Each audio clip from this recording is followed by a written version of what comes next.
Give it up for Sean Conway!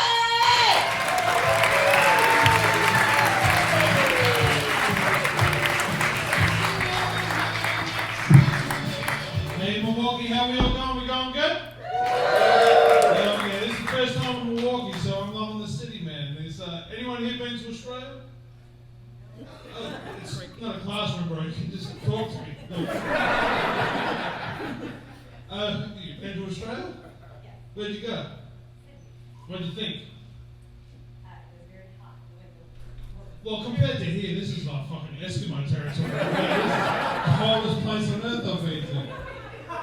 No, it's weird. Like, I love America. Where are the single ladies at? Alright, fuck, I'm not proposing. I'm just That's a lie I am. I'm trying to propose. This is my audition tape for 90 Day Fiancé. So watch yourself, lady.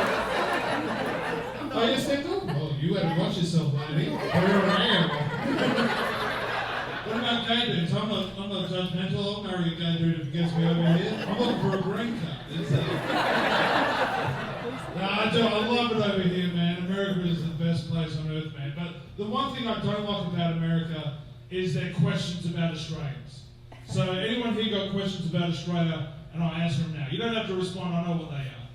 No, I don't drink Fosters. Like, has anyone ever tried, do you guys sell Fosters? The bar? Yeah. Oh, thank fuck. It is the worst fucking beer. If they sold it, it would be on the shelf for the next 12 months. It is the worst beer, man. Like firefighters use it to put out blazes. Like no one touches the shit. Like it's that drink that we give to, it's that shitty product that we give to tourists, Like your frozen custard. Like no one touches it, it's disgusting.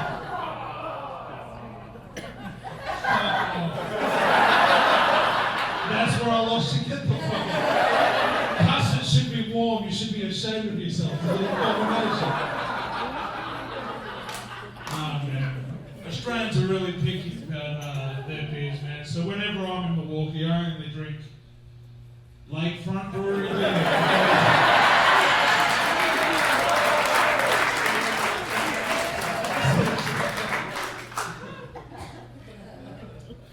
The other question that Australians always get, it's not really a question, it's just what Americans tell Australians. It's like, I'd never go to Australia because all the animals there can eat you. Which is a fair thing to be afraid of, because like after watching the Jeffrey Dahmer documentary, I had the same feelings about come to Milwaukee. Fucking applause break for serial killers. This is my sort of town. Now I can relate to you, Milwaukee, because I grew up in Perth, which I lived on the same street as one of the worst serial killers in Australian history. David and Catherine Burning. They used to live 3 houses down from my house. And I was 6 years old, and I used to watch him. He'd walk up and down the street, and he'd steal egg cartons out of people's bins. And I'm 6 years old thinking, oh fuck, David must be really into arts and crafts, And so one day I just went up and asked him, like, hey David, why do you steal egg cartons out of people's bins? And he was like, definitely not to soundproof my torture dungeon. Yeah, that's the right reaction. That is the most fucked up thing you can say to a 6-year-old. But that's not even the worst part. The worst part was a year later, the homicide squad raided his house, and it turned out David was using those egg cartons to soundproof his torture dungeon. I mean, killing people is one thing, but lying to a child, that's a real low dog move, I wasn't sure how the serial killer shit would go off the bat, but you guys are awesome. I love it. No, because I'm a weird dude, man. That's why I don't get focused into like serial killer stuff and that. Like I'm a weird dude. I used to get bullied a lot in high school. Anyone here get bullied in high school? Yeah? What about you, future wife? You get bullied in high school? No, I did. I got bullied in high school. My nickname in high school was Shit Sticks. Alright, fucking relax. Nah, Shit Sticks, because this one time this dude stuck a pen up his ass and threw it at me. Still to this day, I don't know how I'm the fucking weirdo in that story. It was wild time. Like that's why I'm kind of an angry person. Like I am. Like all you want to do when you get bullied is like fight people. And I'm not a violent person. And I found out that I'm not a violent person in my first MMA fight. Yeah, the MMA cage, literally the worst place on earth to find out that you don't have the killer instinct. You know, because I'm old. Like, does anyone here do MMA? All right, now I feel a bit tough. Yeah. No, it is. Like, anyone here do boxing or karate or anything? Well, there's an old saying with mixed martial arts is that there's no such thing as pretend fighting, and I was all about the pretend fighting. You know, like my favourite part was like picking the colour of my shorts, you know, giving myself a fight nickname. Yeah, Mr. Warm Milk, because I put suckers to sleep, you dig?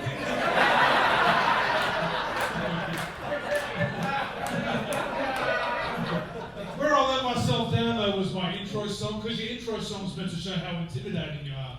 And it's hard to convey how intimidating you are when you're walking out to Cardi B's wet ass pussy, you know what I mean?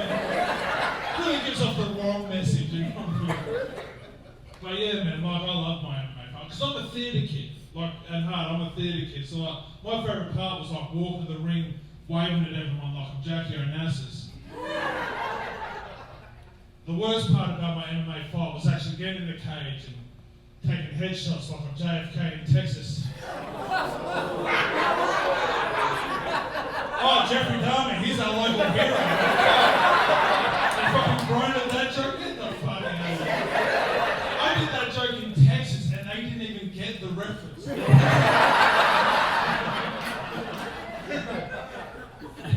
The crazy thing was that this was my first professional fight. And I didn't realise it was my first professional fight because like the dude from Weight Watchers who was there to weigh us, like he just said we're going to weigh the first two professional fighters, and I'm looking around like everyone else, and it turned out it was me, because even at my fittest, I still look like a dude that got a stitch playing Xbox, you know, like, I'm a fat dude, is what I'm saying. And the dude I fought was like, do you guys have a big, like, biker problem here? Like, biker gangs and shit? What, are they in this room? Everyone's going, there's a lot of flannel in here, so it kind of gives me mixed messages. Like, are you a biker member? No? No, the dude behind us. Oh, you look more like Olivia Newton-John with that jacket. Yeah. Stand up and let everyone get the reference. You do? Hey! Are you single? No. Forget you then. Yeah, I can't marry the chick that looks like Olivia Newton-John. I can't get a green card that way. We're still on. No, but the dude I fought, he was a genuine biker, and that was the only time I felt fear, because like I stepped on the scales and I weighed in at 250 pounds of like beers and hamburgers. He stepped on the scales at 250 pounds of like muscle and the spirit of his victims. You know, and the crazy thing was I still thought I was a chance of winning. You know, because I knew I had something that dude didn't have, which was an extensive knowledge of 1980s and 1990s action movies. Yeah, you know when the good guy gets punched in the face, and he touches his lip, looks at the blood, and does that scream that starts low and ends high that lets everyone know that he's fucking crazy? You know the one that... Wow! But this dude punched me in the face, and guess what he did? He continued to punch me in the face. Like for real, he just come out pow, pow, pow like he was Amber Heard or some shit. It was brutal. And I'm like, fuck, I gotta do something quick here. Like I just loaded up the biggest right hand of my life. I threw it from back here, loaded it up, threw it, and I landed right on his chin. And I knew I was in trouble because it hurt my finger. And I audibly said, ow.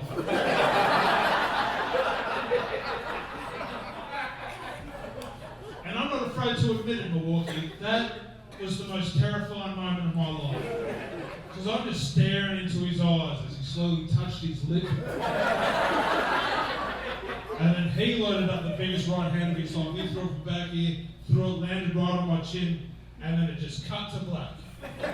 It was brutal. Like, you guys see the last episode of The Sopranos? It was a lot like that. There was all pictures and then it just cut to black. And then when I woke up, all my friends were around me and they were all bitterly disappointed. It is, like, anyone here been knocked out? What about you? No, you been knocked out? Well, being knocked out is a lot like The Sopranos. Because even though it's been off the air for 10 years, people still bring it up in conversation. They're like, hey Sean, when you that guy that got knocked out in the first round? Yes, Richard. Thanks for bringing it up. Alright. Now you make me feel like a big pussy up here. I'm the only one that got knocked out. What about the older dudes? You guys would have biffed back in the day, right? No? What are you, like the youth minister? What's going on? Everybody stop fighting. You like bad boys? I do. Yeah, you watch yourself later. So I still get into fights, I do, but all my fights are all online. Like I'm a big troll. Like the people I get in fights with vegans. Any vegans here? With all the cheese curds, none of you starve and you're fucking vegans and this now. No, it is, because they're all liars, man. They are, they're all liars. Like, I don't know, is this a big farming state? Yeah. Do you guys have vegan activists over here? Yeah, right here. Yeah. You're a vegan activist? I'm not an activist. Oh, you just, when I asked if everyone was vegan, you just decided to be completely quiet. Just so I could sit in the eerie silence. No,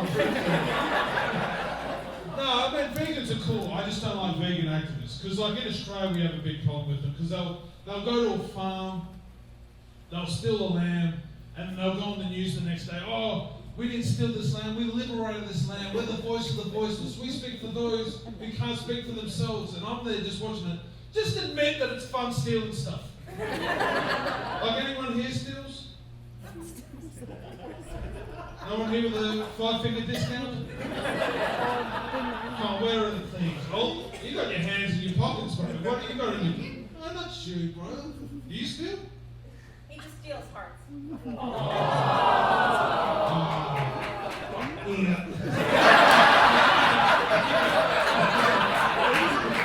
You might have to hit me up after the show and give me some tips, bro. Has anyone ever told you you look like Tim Allen's co-host in Home Improvement? Stand up and let everyone see you. Let everyone get the reference.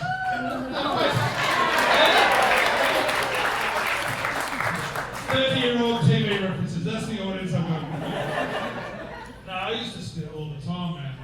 There was a supermarket in Australia called Action, and I robbed that place into oblivion. Like, for real, I stole everything that I didn't need. Like, I've still got like 20-year-old tampons in my house. But no, I do love it over here, man. It's but vegans are all liars, man. They are. Like, when I left Australia, there was like this whale that died. It washed up on shore because it had all this like rubbish in its stomach. And they're all on the news like, oh, how sad. How sad that this whale died. Oh, how sad. Is it? Like, how do we know it wasn't just like one dumb fat whale? You know, how do we know the other whales weren't like, hey man, maybe you shouldn't eat all that shit? And he's just like, oh, I know I'm terrible.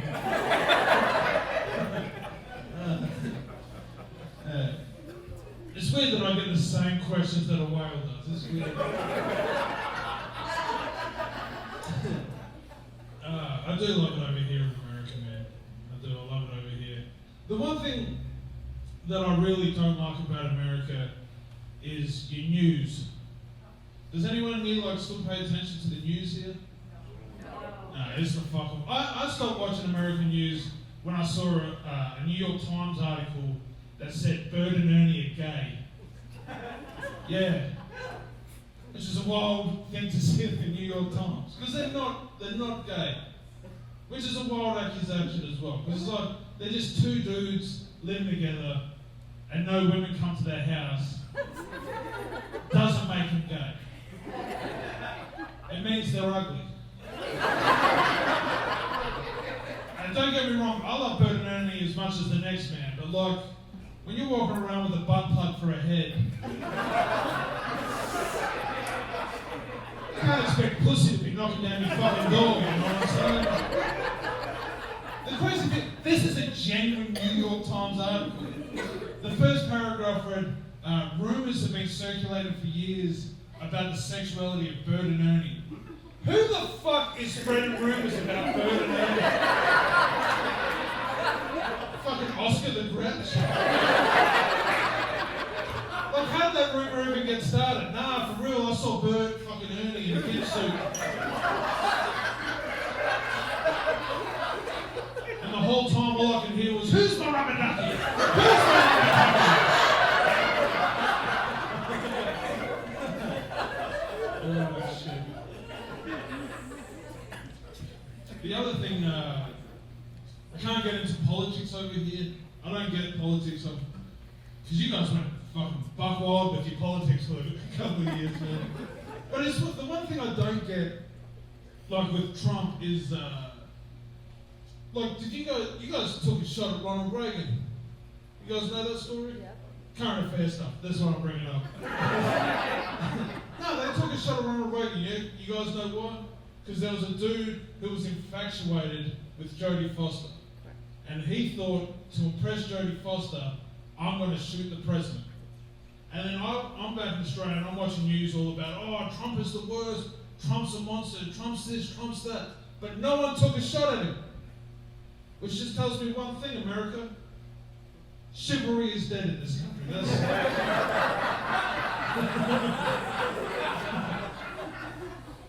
I don't know. Is Trump your guy or the other one?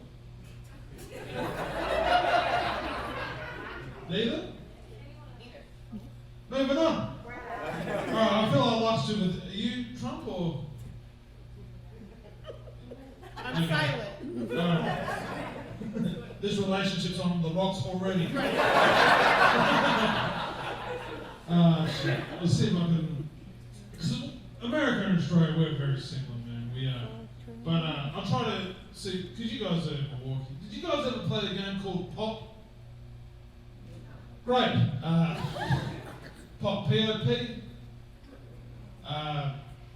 Pedophile Park. Alright, I guess this was just an Australian game, alright? Or did you play it and you just keep me in silence again? No, I'll explain how the game worked, right? It was like when you're a kid and you used to have to walk home from school and a car would pull up next to you and you had that split second to decide whether that guy was a pedophile or just parking.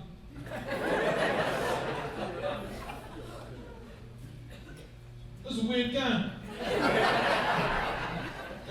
It was a weird game because you only had to lose once for it to stop being fun.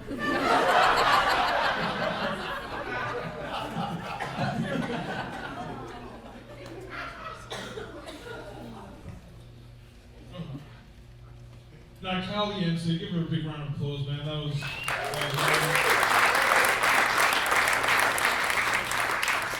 No, Carly was talking about how she's all back on the dating apps and stuff. I'm back on the dating apps as well because trying to get that green card. But I started in Australia and I matched with a chick in a place called Tammin, which is it's one of those towns. It's like one of those side of the road towns on your way to a less shitty town.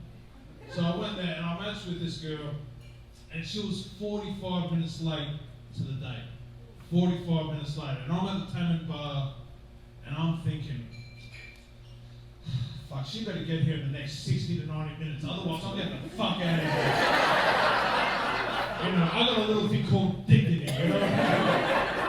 And she came and she was 45 minutes late to the date, up to the gills on meth. Like, she was absolutely cooked. Like, you know when people are that cooked, they start getting that nang-nang face? You know, like, nang-nang-nang-nang-nang. Like, this chick was cooked. Like, she was crazy. Like, the first thing she said to me was, have you ever had to put an axe through a dying cow's head? Yeah. And I'm thinking the same thing you guys are thinking. I don't know what the fuck that means, but that sounds sexy as hell. Because she was, man. Like, she was high on meth, and I'm not talking that nice, clean city method like Lindsay Lohan used to do. I'm talking that filthy, disgusting country method like Lindsay Lohan does now. And like, we're having dinner, man, you know, we're sitting there, she's saying inappropriate shit, you know. She was like, oh, I love how your nipples show through your shirt. Get off my back, man. And this was a rough town. It was a rough town. Like, I ordered spaghetti bolognese, and they gave me meat goreng with beef jerky. Like, it was a bad town. And, like, she's flirting with me, you know. And, like, I know she's keen on me because she's giving me that sexy eye. You know, that sexy, the one you're giving me now. You know, she's giving me that sexy eye. Because her other eye was still going, no. She was fucking cooked, you know. And then finally she just came out and said, it was like, hey, do you want to come back to my place and hook up? And I'm like, oh, no. I didn't want to be a jerk about it, so I just thought of the first thing I could think of. I was like, nah, I gotta go home and put an axe through a top.